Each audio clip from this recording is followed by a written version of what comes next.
Bonjour à tous, on se retrouve pour une nouvelle position avec ici le trait pour les noirs. Alors, qu'est-ce que nous avons? Une pièce de moins, je crois. Dame 2 tours et fou pour les noirs contre dame 2 tours, fou et cavalier pour les blancs. Une pièce, donc un cavalier en moins, cavalier un peu excentré évidemment. 6 pions noirs contre 7 pions blancs, donc il y a même un pion de retard aussi. Donc les noirs ont sacrifié une pièce dans la partie pour une attaque, et on voit qu'il y a une bonne attaque puisque le roi blanc est resté au centre. Il est soumis à des attaques directes de la tour sur la colonne, la dame sur la diagonale ici, c'est cette diagonale, petite diagonale E1 H4, et il y a même le fou qui est pas loin, plus un pion très dangereux, très avancé, qui peut continuer à avancer d'ailleurs très rapidement. Donc évidemment, ici, on recherche les coups forcés comme d'habitude, avec des échecs. Et il y en a quelques-uns, mais pas très efficaces. Tour prend fou, bon, c'est dommage. En fait, si on avait un fou en D7 pour défendre la tour, on pourrait faire tour prend fou et ramener l'autre tour. Parce que si sur dame prend, en fait, ici, on peut pas ramener l'autre tour. Donc là, tour prend fou n'a pas d'intérêt. Bon, dame prend pion non plus, et fou des deux sert pas à grand chose. Donc, est-ce qu'on a une menace de mat? Mat en un coup, non.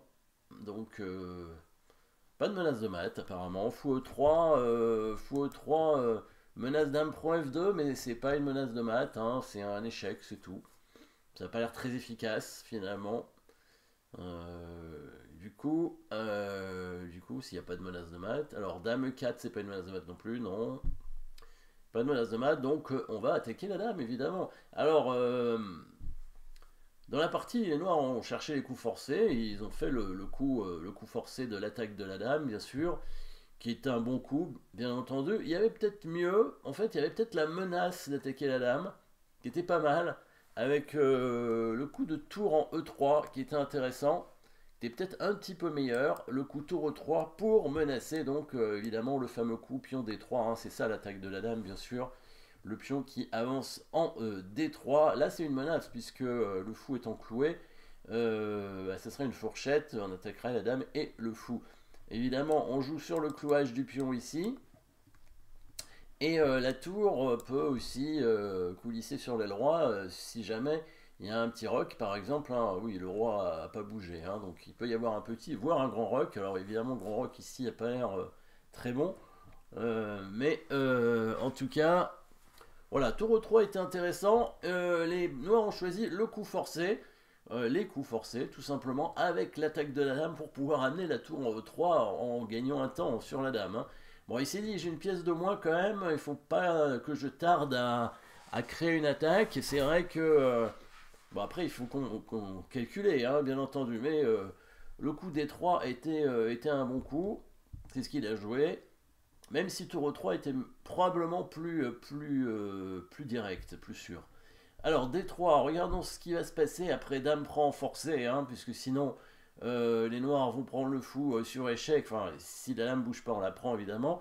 Si la dame bouge, on prendra le fou sur échec, et après, protégé par le pion, et après, on materait rapidement avec la dame. Donc, il est obligé de prendre le pion. C'est un coup forcé, bah oui, c'est pour ça que c'est plus facile à calculer, bien entendu. Et là, on continue à attaquer la dame, du coup, avec le fameux coup tour 3 ici, pour gagner à nouveau un temps sur la dame. Donc l'idée peut-être des noirs, c'est tout simplement doubler les tours pour attaquer le fou et récupérer leurs pièces et créer une attaque, enfin continuer leur attaque comme ça. Donc ça paraît logique de jouer comme ça. C'est plus simple, toujours les coups forcés. Alors ici la dame bouge bien entendu et il est venu ici en D1. Il aurait pu venir en C2, ça ne changeait pas grand chose. Et là, bien sûr, il fait tour 8, voilà, pour attaquer le fou E2 et essayer de le récupérer. Il est cloué. Voilà. Là, les noirs menacent probablement de prendre le fou, puisque si la dame prend, on reprend avec la deuxième tour, le roi reprend, et là, on aurait cet échec très embêtant pour le roi blanc, puisque il y a la tour qui serait non protégée derrière, puisque le roi serait obligé de reculer sur la première rangée. Et oui.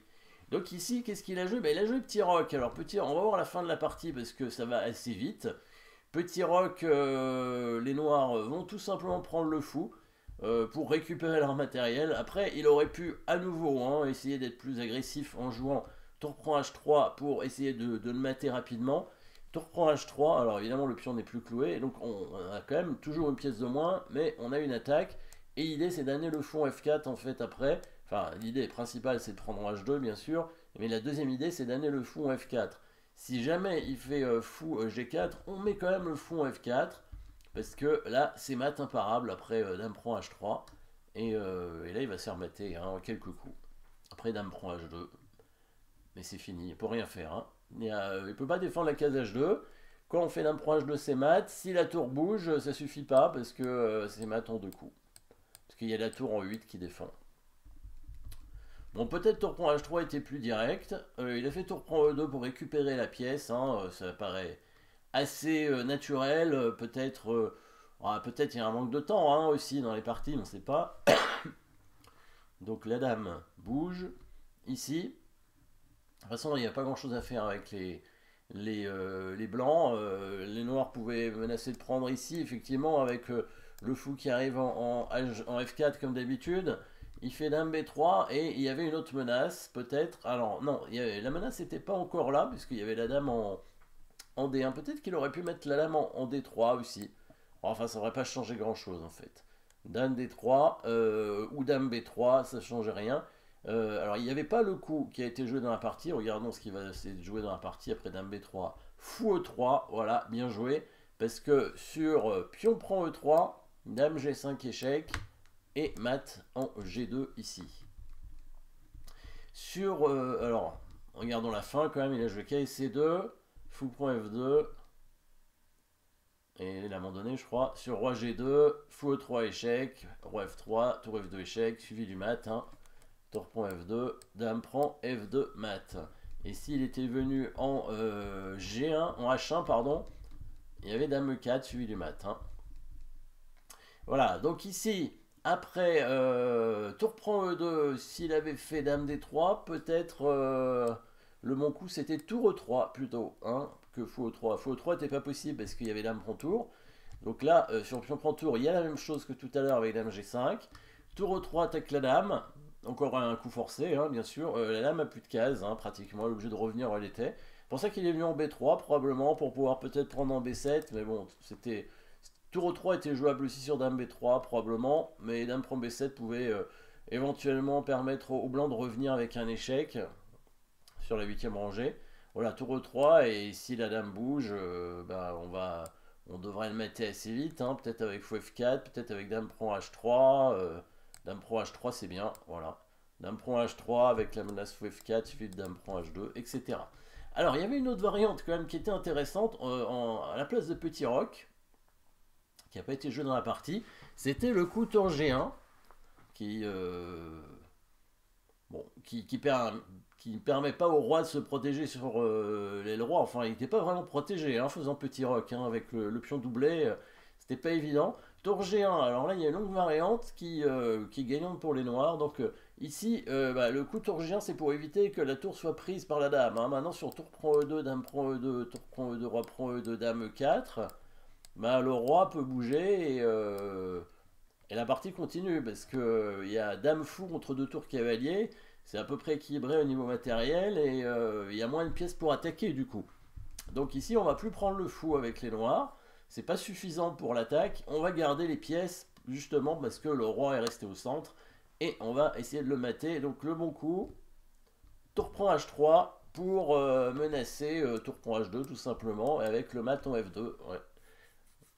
En fait, hein, on voit qu'on est dans une position avec des fous couleurs opposées, hein, et évidemment, les cases noires sont très affaiblies chez les blancs. Le cavalier en plus est excentré, mal placé, et bah, le roi blanc en plein milieu. Les deux tours sont pas en liaison, c'est pas bon du tout. Pour les blancs en tout cas, évidemment. Tour prend H3, alors seul contre-jeu possible, c'est ce pion passé, D6. Tour prend H2, menace mat, du coup, tour F1. Alors, tour F1 était pas possible à la place de tour G1, ça c'est effectivement intéressant à remarquer. parce que il y avait quand même le coup tour prend E2 cette fois qui matait, puisque le roi n'avait pas la case F1, il était obligé d'aller en D1 et il allait se faire mater rapidement avec Dame D2. Voilà, c'est pour ça que les blancs sont obligés de perdre un temps à jouer tour G1 et pas tour F1 tout de suite. Et oui. Du coup, tour G1, on continue cette variante. Après, tour prend H3, D6, tour prend H2, tour F1. Voilà, le bon coup ici, c'est tour H1, menace en mat en 2 coups. Menace tour prend F1, échec, suivi après roi prend F1 de dame H1 mat. Alors bon, il y a peut-être d'autres coups, hein, bien sûr. Peut-être fou E3 est intéressant, mais bon, disons tour H1, c'est quand même nettement plus fort.